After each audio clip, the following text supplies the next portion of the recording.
구약 성경 87페이지 출애굽기 5장 1절 2절 말씀.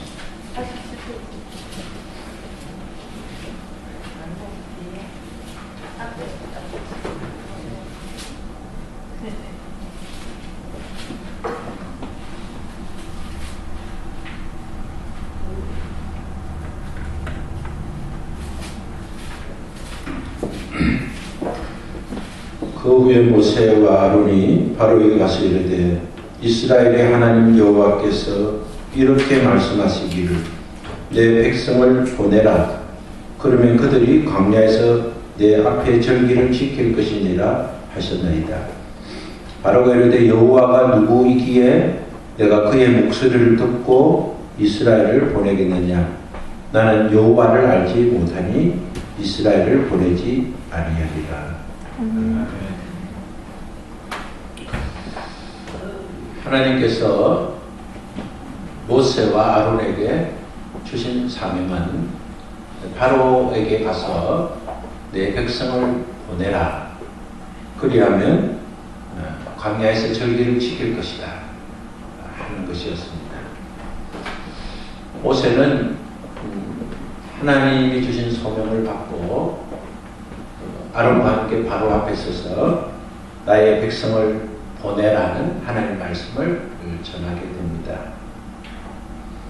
그러나 바로는 하나님을 알지 못했습니다. 그래서 하나님이 그렇게 말씀하시는 그 말씀이 바로에게는 아무 의미가 없었습니다. 여호와가 누구이기에, 하나님 도대체 누구시기에 내가 그의 목소리를 듣고 그가 하는 말씀을 듣고 이스라엘을 보내겠느냐 하고 단번에 거절합니다. 모세는 하나님의 말씀을 듣지 않고 하나님 말씀하신 대로 하나님의 백성을 광야로 나가게 하지 않으면 무슨 전염병 같은 질병이 들든지 아니면 외부의 침으로 인해서 오름을 겪을 것인데도 그렇게 하시겠습니까? 라고 말을 합니다. 그러나 바로는 전혀 자신의 이집트 나라가 강성하고 또 알지 못하던 신의 음성이기 때문에 전혀 동요를 하지 않습니다.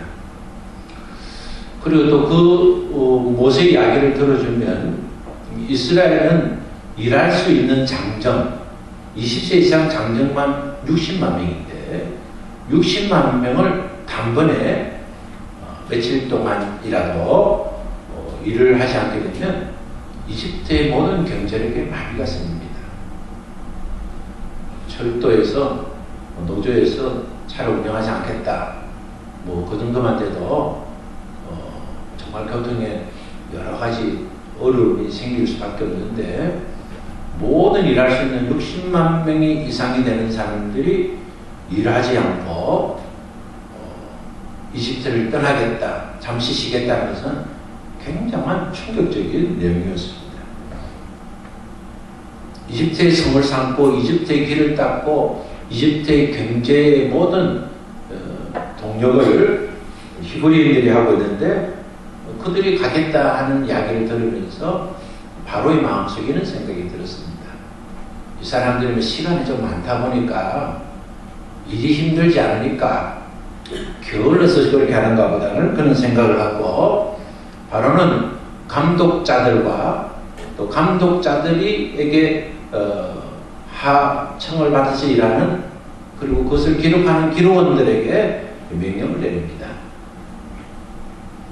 이제 히브리인들이 기본적으로 하는 것이 벽돌을 굽는 것인데 벽돌을 만들 때 칩을 주지 말고 재료를 공급하지 말고 그냥 흙만 가지고 집은 자기들을 구해서 벽돌을 만들도록 그렇게 명령을 합니다. 우리가 살면서 우리가 복음을 전하고 예수님을 소개할 때 사람들이 우리의 말을 듣지 않습니다. 하나님을 많은 종교의 대상인 신들과 비교해서 그들과 같은 신의 한 사람으로 생각합니다. 한 분으로 생각합니다. 그래서 어떤 신을 섬기든지 그렇게 섬기면 되지 않느냐 그렇게 이야기를 합니다.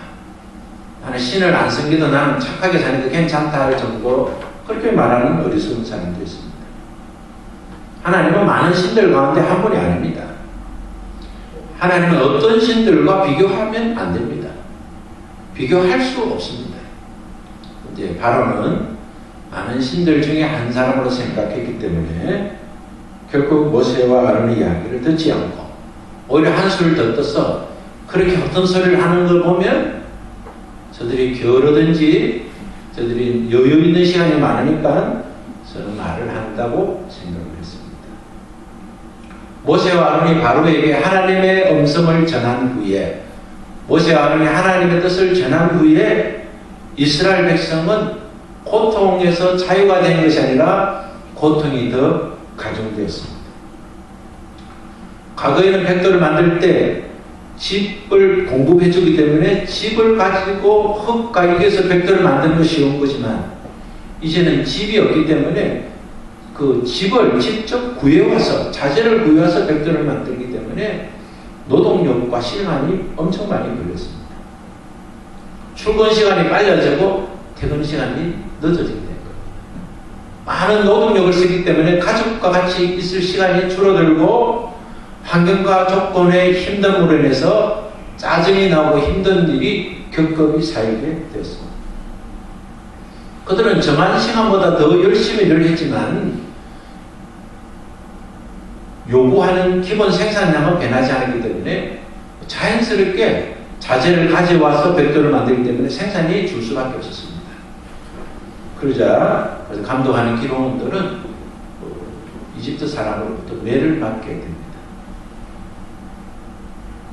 그러니 그 매를 맞는 기록원들이 이렇게 매 맞는 게 너무 부당하다 생각해서 바로를 차단합니다. 울면서 고소를 합니다. 우리가 뭐 게을러서 그런 것도 아니고 우리는 열심히 하지만 숫자를 다 맞추지 못하니 그것은 지금까지 하는 방법과 과정이 달리면 결과도 달려야 되는데 재료는 되어주지 않고 생산량은 똑같이 맞추려면 어떻게 가능하겠습니까? 하고 선처를 해달라고 탄원을 합니다. 그러나 바로는 냉정하게 책망을 너희들이 게을러서 그렇다. 나는 그 법을 조금 더 바꿔주지 않겠다. 그렇게 합니다.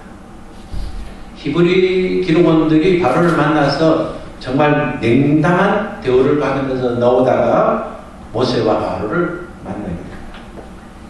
모세를 바로를 만나자마자 기록원들은 모세와 아론에게 불평합니다. 당신들 개인 문제로 그 생활 전달이 잘못되고 우리가 어쩌고 구해달라 한 것도 아니고 당신이 와서 이렇게 하는 것을 때문에 우리가 더 고역을 당하게 된다. 그리고 이렇게 나가다보면 바로가 칼로 죽일 수도 있다. 처음에는 고통을 당하지만 나중에는 우리가 죽을 수도 있다는 생각을 하고 불평을 합니다.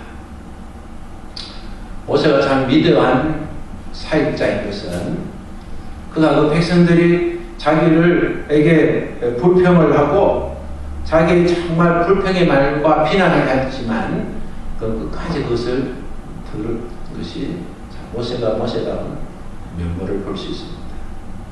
모세는 모세의 개인을 위해서 온 것이 아닙니다. 모세는 자원에서 이집트 민족을 구원하기 위해서 온 사람이 아닙니다. 하나님께서 그에게 각 길을 거절을 수차례 했지만 그래도 가라는 하나님의 소명 때문에 그는 이집트까지 왔고 그 이집트에서 하나님의 일을 행하고 이집트에서 있는 히브리 민족을 구원하기 위해서 했기 때문에 모세는 모세대로 할 말이 많습니다. 그러나 모세는 그들의 불평과 비난을 끝까지 들었습니다.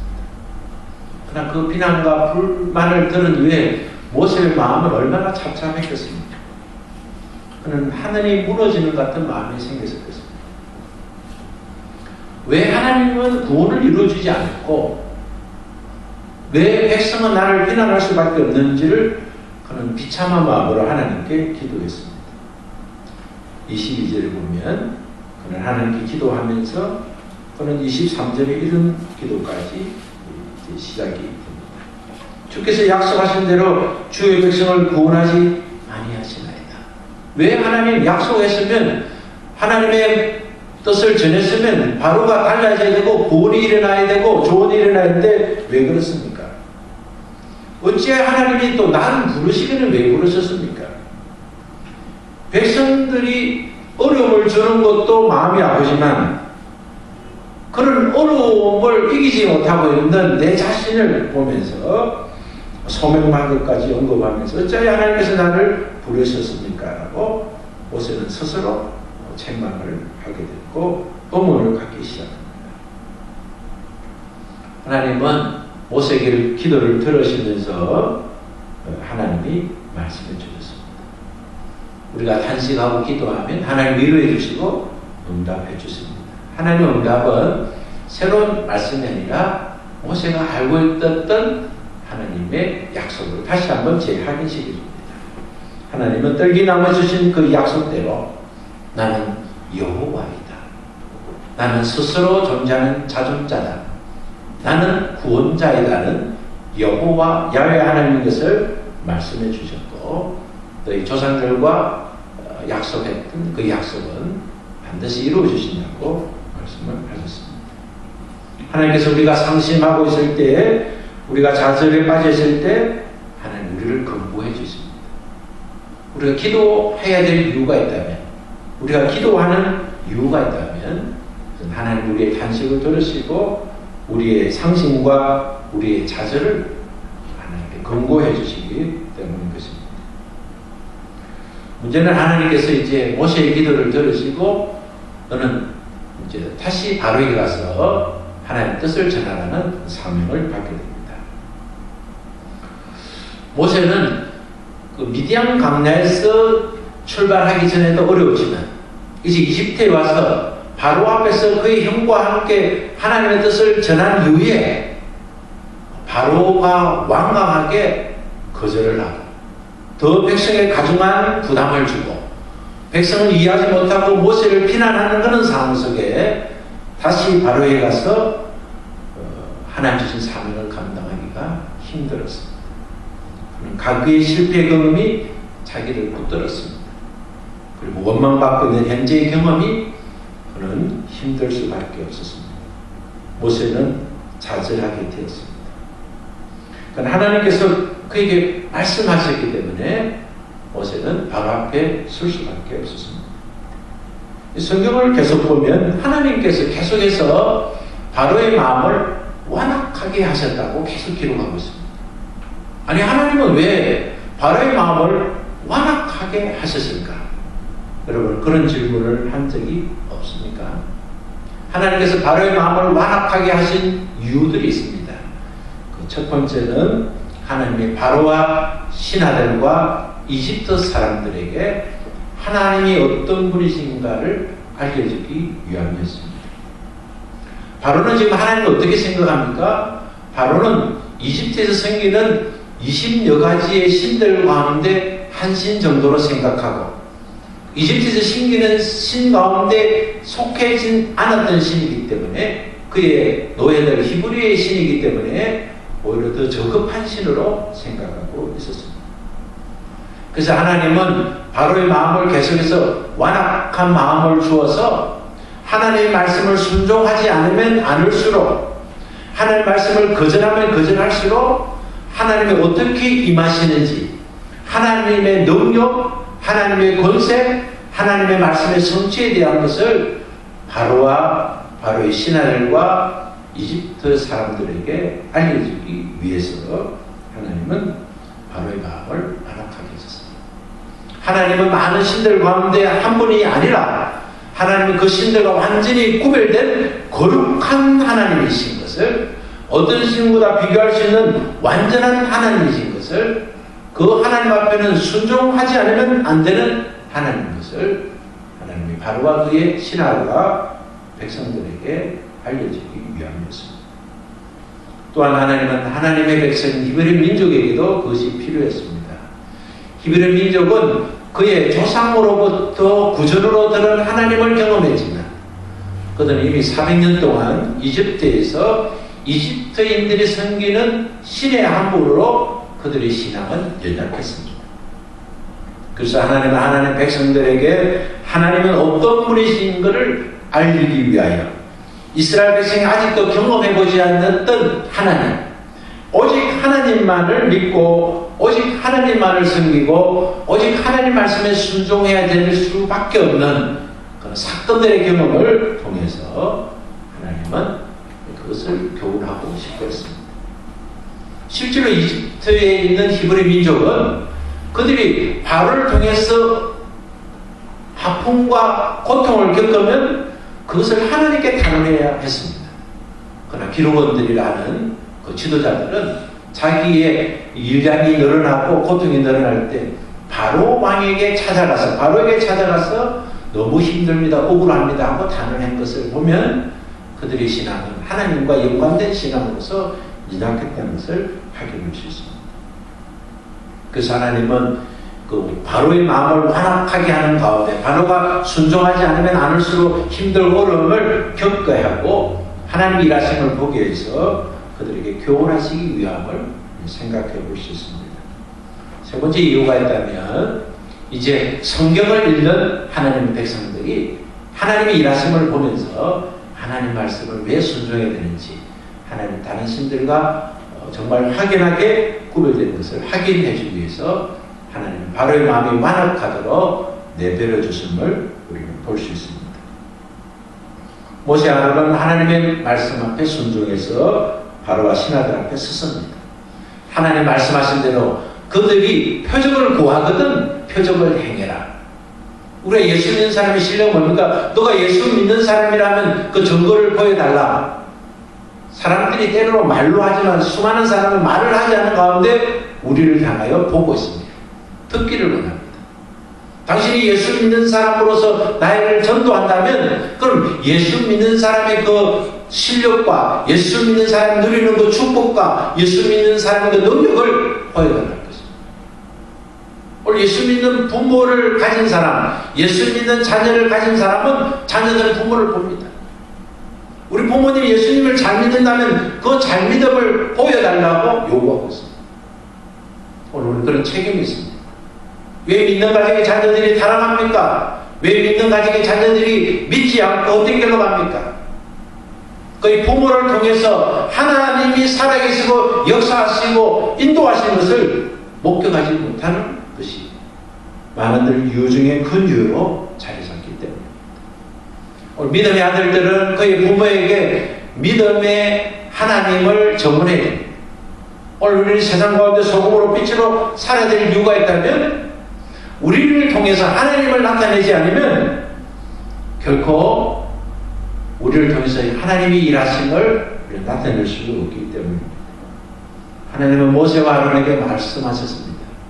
바로가 하나님의 자녀로서 하나님의 사자로서 그러한 증거를 받고 싶어 하기 때문에 그게 표적을 구하면 너는 가지고 있는 지팡이를 던져서 뱀으로 만드는 것을 보여주려고 했습니다. 모세와 아론은 바로 앞에 섰고 바로는 것을 요구했고 아론은 지팡이를 던졌을 때 뱀이 되었습니다. 근데 문제는 그 뱀이 되었을 때 바로도 자기가 데리고 있는 술격을 통해서 요술사를 통해서 그런 일을 해버렸을 때 그 사람들도 지팡이를 던졌을 때 다 뱀이 되었습니다. 다 흉내를 냈습니다. 그러나 같은 뱀이 되었지만 그 뱀들은 아론이 던진 뱀이 다 잡아먹힘을 당하는 뱀이었습니다. 그렇지만 바로의 생각에는 하나님의 사자가 하는 것, 우리의 요술사도 하는 걸 보면 그 신과 별 차이가 없다는 그런 생각을 하게 됩니다. 그래서 그는 완악한 마음이 그대로도 완악하게 되었습니다. 그래서 그는 더 완악하지 모세와 바론의 권위를 인정하지 않았습니다. 하나님은 모세에게 나일 강에 아침에 나가면 바로가 있을 텐데 바로에게 내 백성을 보내라는 말씀을 다시 이행하도록 하나님 말씀하셨습니다. 그리고 그 명령을 지키지 않으면 큰 재앙이 있다고 바로에게 전했습니다. 그럼 바로는 거절합니다. 바로는 그 비슷비슷한 신들을 아직까지 자기도 섬기는 게 많기 때문에 뱀 정도를 만들어서 하는 걸 우리도 뱀 만들 수 있기 때문에 그 다음을 생각하지. 그 만든 뱀이 먹힘을 당했다는 것을 보면서도 그렇게 인생은 그렇게 어릴 수밖에 없는 겁니다. 나의 강물이 피로 변하는 재앙이 일어난다는 것을 말했지만 바로는 거절하고 오선의 나의 강물에 피가 나고 나가 있는 모든 물이 피로 변하게 되도록 하나님이 일러주신 방식으로 변화시킵니다. 나일강에 있는 고기가 죽고 물에서 악취가 생겼습니다. 그러자 이제 바로의 요술사들도 똑같이 나일강의 물을 피로 변하게 하는 일에 보여줍니다.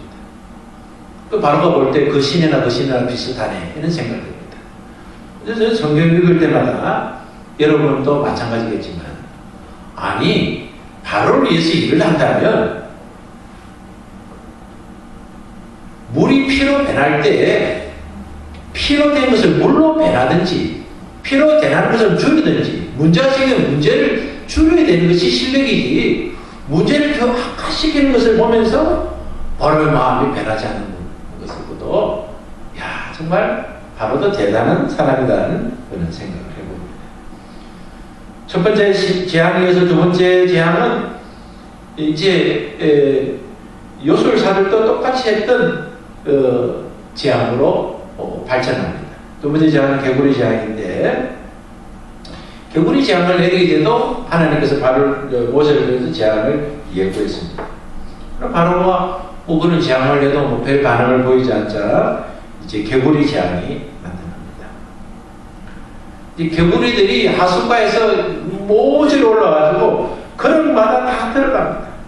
집과 마당과 밭에서 나와서 물에서 다 나와서 개구리 숫자들이 참 나와서 집집마다 고통을 당하게 했습니다. 문제는 그 요술사들도 똑같이 개구리를 놓게 했다는 겁니다.